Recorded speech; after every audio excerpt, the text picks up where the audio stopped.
Traders, good evening. आज है 26 मई 2025। तो ट्रेडर्स, स्वागत है आपका हमारे यूट्यूब चैनल लक्ष्मी कैपिटल पे। ट्रेडर्स, हम इस वीडियो में अपने अकाउंट का अपडेट देंगे, जिसमें कि हम होल्डिंग के बारे में बातें करेंगे, पोजीशन के बारे में बातें करेंगे और जो हम इंट्राडे में ट्रेड लिए थे उसके बारे में बातें करेंगे। ट्रेडर्स, तो सबसे पहले ओवरऑल मार्केट को एक बार हम देख लेते हैं। ये हम लोग निफ्टी का डेली टाइम फ्रेम पे चार्ट देख रहे हैं ट्रेडर्स।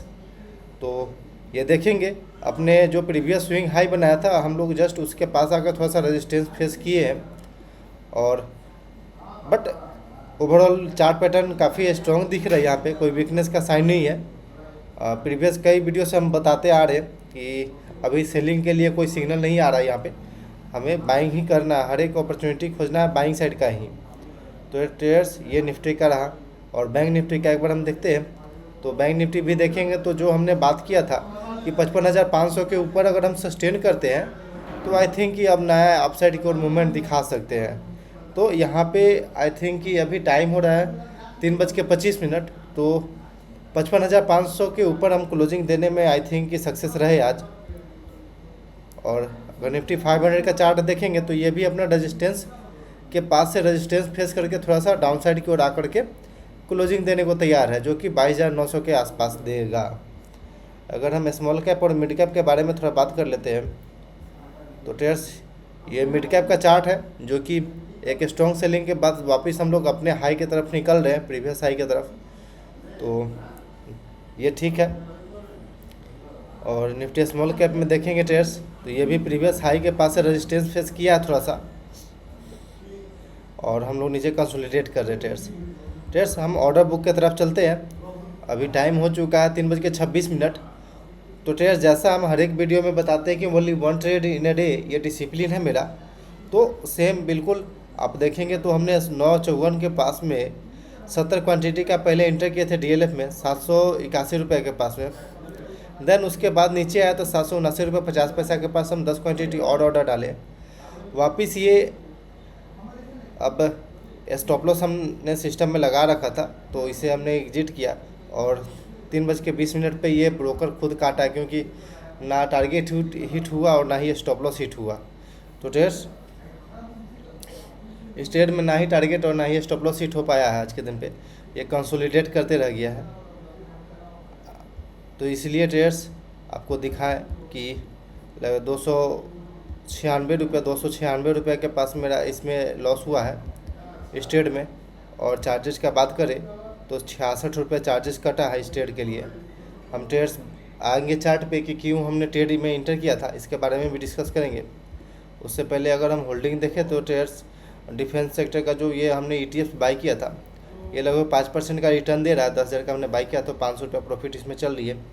साथ में अलाइड ब्लेंडर वगैरह अभी तक ग्रीन में ही है। उसके अलावा SG मार्ट लगभग 5% तक दिन के अंदर रैली दिया था, लेकिन अभी थोड़ा सा नीचे आके क्लोजिंग दिया है। उसके अलावा केना मेटल भी लगभग 6%, लगभग 8% चला था, लेकिन अभी 6% के पास मूवमेंट दिखा रही है। तो ओवरऑल 1160 रुपये लगभग प्लस में हमारा पोर्टफोलियो चल रहा है। अभी फंड में देखा जाए तो लगभग 7,000 रुपये अभी फंड में है। एक बार हम रिफ्रेश कर लेते हैं। ओके ट्रेडर्स, 7,000 रुपये लगभग फंड में है मेरे पास। और देखेंगे तो ये इक्विटी के अंदर 1100 रुपये प्लस में चल रहा है अभी। ट्रेड्स, हम आते हैं DLF के बारे में, चार्ट पे क्यों हमने ट्रेड में इंटर किया है और क्या हमसे मिस्टेक हुई है, ऐसा हम बातें करते हैं पहले। तो ट्रेड्स, ये DLF का चार्ट हम लोग देख रहे हैं, इसे हम 50 मिनट टाइम फ्रेम पे लेते हैं पहले। तो सिंपल ट्रेड्स, हमें यहाँ से अपसाइड की ओर मूवमेंट दिखा रहा था ये, और यहाँ से रेजिस्टेंस फेस कर रहा था, लेकिन अभी ब्रेकआउट आया था एक स्ट्रॉन्ग कैंडल के साथ। तो फिर आई थिंक कि ये अपसाइड को मूवमेंट दिखाया गया एक रिट्रेसमेंट के बाद। बस इसी थिंकिंग से हमने इस ट्रेड में इंटर कर लिया था, बट ऐसा हुआ नहीं। आप देखेंगे तो सिंपल ये ट्रेंड लाइन जैसा बन रहा है, जो कि एक, और इसके अलावा भी मेरे पास एक चीज़ था कि इसका 2-3 दिन पहले का आप कैंडल का फॉर्मेशन देखिए तो काफ़ी स्ट्रॉन्ग रेड ग्रीन कैंडल बना हुआ है। रेड के मुकाबले अगर ग्रीन कैंडल का फॉर्मेशन देखा जाए तो काफ़ी स्ट्रॉन्ग दिख रही है। लॉन्ग टेल भी यहाँ पे दिख रहा है।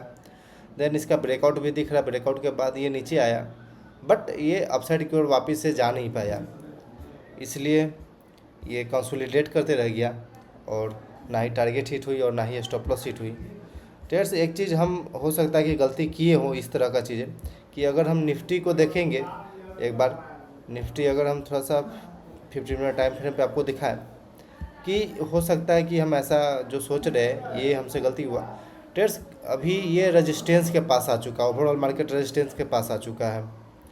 तो आई थिंक कि एक बार हमें यहाँ पे शॉर्टिंग अपॉर्चुनिटी खोजना चाहिए था।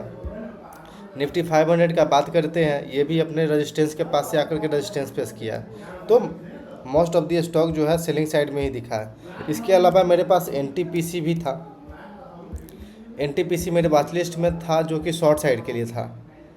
आपको हम ये चार्ट दिखाते हैं, बशर्ते इसमें रेजिस्टेंस और सपोर्ट के बेसिस पे ही हमने इसे डिफाइन किया था, लेकिन ऐसा कुछ हम इसमें ट्रेड नहीं इंटर किए। आप देखेंगे तो ट्रेड्स ये अपने रेजिस्टेंस के पास आ चुका है ये। ओके ट्रेड्स ये थोड़ा सा आप देखेंगे तो ट्रेड्स ये रेजिस्टेंस लेवल जोन था यहाँ पे एनटीपीसी के लिए। लगभग 1 टाइम 2 टाइम 3 टाइम आज 4 टाइम ये अपने रेजिस्टेंस के पास आकर के रेजिस्टेंस फेस करके नीचे गया। तो हमें मॉर्निंग में एक चीज़ ध्यान देना चाहिए था कि ओवरऑल मार्केट थोड़ा सा शॉर्ट साइड में जा सकते हैं, सेलिंग प्रेशर दिख सकता है क्योंकि मार्केट रेजिस्टेंस के पास आ चुका है, तो हम यहाँ पे शॉर्ट ले सकते थे। बट मेरे दिमाग में एक चीज़ और भी चल रहा था कि overall market previous day high के पास है, प्रीवियस डे हाई को ब्रेक करके अपसाइड को जा रही है, तो हमें बाइंग साइड जाना चाहिए। तो ट्रेड्स ये बहुत सारा कन्फ्यूजन आज हम क्रिएट कर लिए थे खुद में, जो कि होना नहीं चाहिए। एक ट्रेडर का बिल्कुल डिफाइंड होना चाहिए। बाय द वे प्लानिंग तो मेरा यही था डीएलएफ में मिंटर करने का, लेकिन एंड ऑफ द डे हम चार्ट पैटर्न को स्कैन करने के बाद और इस तरह का देखने के बाद हमें ऐसा लगा कि नहीं, शॉर्ट साइड जाना चाहिए था हमें, कि शॉर्ट करना चाहिए था, क्योंकि ओवरऑल मार्केट जब रेजिस्टेंस के पास आ चुका है तो रेजिस्टेंस फेस कर सकता है, तो हमें शॉर्ट जाना चाहिए था ट्रेड्स। खैर ये 200 लगभग 300 रुपया यहाँ पे स्टॉप लॉस में लग गया है। उसके अलावा ये 1162 रुपया ये इक्विटी के अंदर अपसाइड की ओर मूवमेंट दिखाया है। तो ट्रेड्स ये रहा मेरा अकाउंट, कुछ खास नहीं है।